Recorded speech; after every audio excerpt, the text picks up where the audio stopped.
Assalamualaikum warahmatullahi wabarakatuh.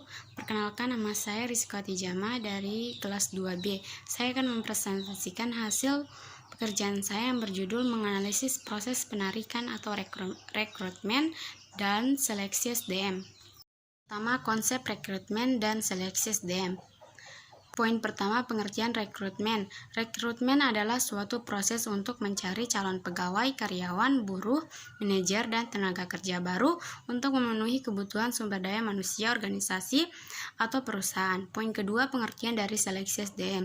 Seleksi merupakan proses untuk memilih calon karyawan yang sesuai dengan persyaratan atau standar yang telah ditetapkan.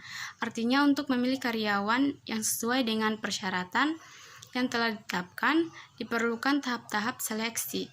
Dengan terpilihnya karyawan setelah melalui proses seleksi, maka akan didapat tenaga kerja yang mau dan mampu untuk bekerja sesuai dengan bidang kerjaannya. Selanjutnya, mengorganisasikan rekrutmen dan seleksi. Poin pertama, proses rekrutmen. Dari sumber internal perusahaan, yakni SDM yang ditarik adalah berasal dari perusahaan atau lembaga itu sendiri. Dengan cara ini, perusahaan mencari karyawan yang ada dalam lingkungan sendiri untuk ditempatkan pada posisi tertentu. Perekrutan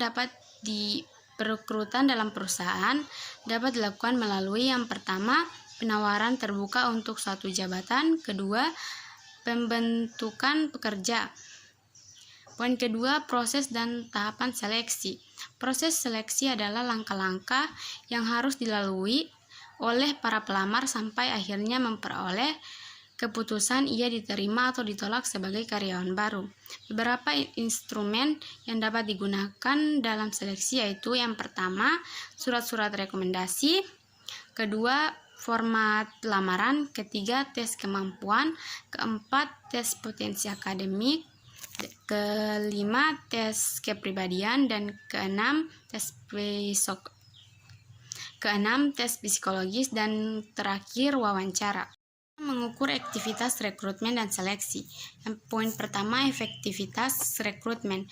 Budianto 2009 menyatakan bahwa rekrutmen dapat dinyatakan efektif apabila dapat memperoleh pelamar sebanyak-banyaknya sesuai dengan kualifikasi kebutuhan perusahaan dari berbagai sumber, sehingga memungkinkan akan terjaring calon karyawan dengan kualitas tinggi dari yang terbaik.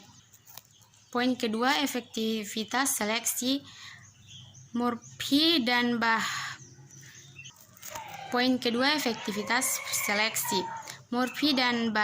Barham 2002 dalam Nabi 2014 menjelaskan bahwa rekrutmen sangat penting karena keefektifan dari seleksi secara langsung tergantung dari seberapa besar dan berkualitasnya jumlah pelamar.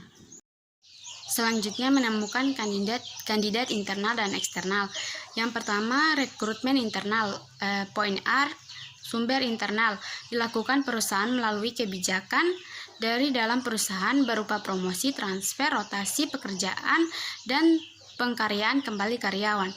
Ada promosi, transfer, rotasi pekerjaan, pengaryaan, dan pemanggilan kembali.